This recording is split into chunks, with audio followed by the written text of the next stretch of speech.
My dear brothers and sisters, today we heard in the first reading something very important taken from the first King chapter 8 verses 22 to 30, where a very clear and a detailed explanation about the prayer of Solomon.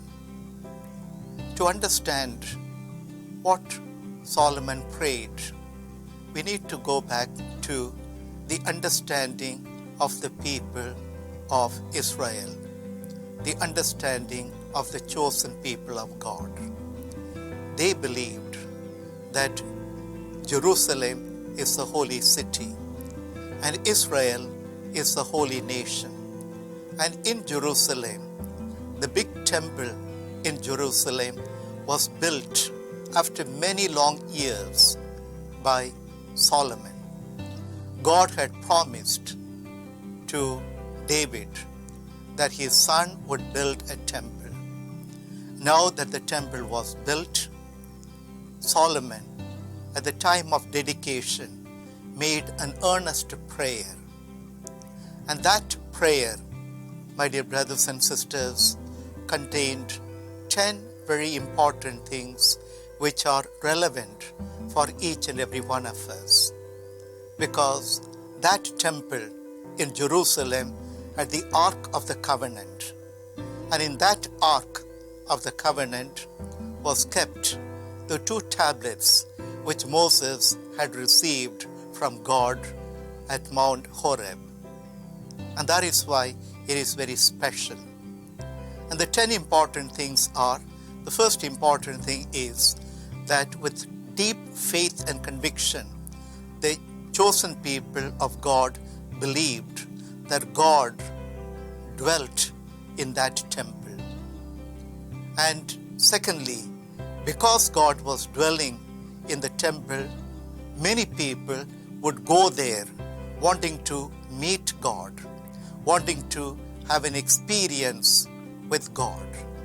And the third important thing was when the people would travel from far off places wanting to go to that temple, many others would give them the prayers and petitions. So people would carry not only their petitions and prayers, but also the petitions of other people. And with earnestly and with great faith and great enthusiasm, they would present all their prayers and petitions to the Lord.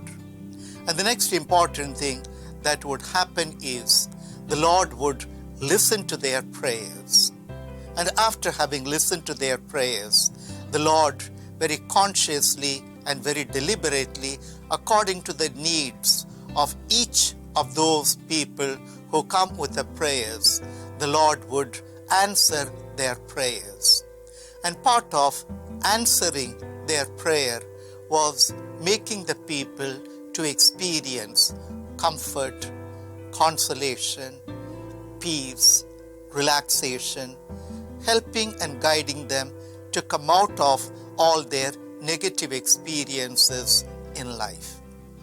And after having given all these, the answering the petitions, then the Lord would remind them about the covenant the Lord had made between him and the people. And once the people realize that the covenant is reminded to them when they come into the temple, then the Lord would fulfill the covenant, the promises the Lord had made to them. And part of the fulfillment of those promises would be to bless them. Then the Lord would fulfill the promise to protect them. The Lord would fulfill the promise to guide them. And the last important thing the Lord would do is to forgive them. And that's what we heard in today's last sentence of the first reading. The Lord would listen to their prayers, listen to their cry, and then he would forgive each and every one of them. My dear brothers and sisters, the temple of God is very, very important for the people of God. just like a church is important to each and every one of us. We are able to find all the 10 important things in the church happening even today.